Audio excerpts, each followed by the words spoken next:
ഇതുപോലെ ധനം സമ്പാദിക്കുന്നതും ആഗ്രഹങ്ങൾ പൂർത്തിയാക്കുന്നതുമെല്ലാം പരമമായ മോക്ഷപത്തിലെത്താൻ ആയിരിക്കണം.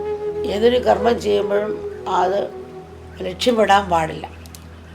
ഒരു ആഗ്രഹവും പൂർത്തീകരിക്കാൻ സാധിക്കില്ല, അടുത്തൊന്ന് വന്നുകൊണ്ടിരിക്കും.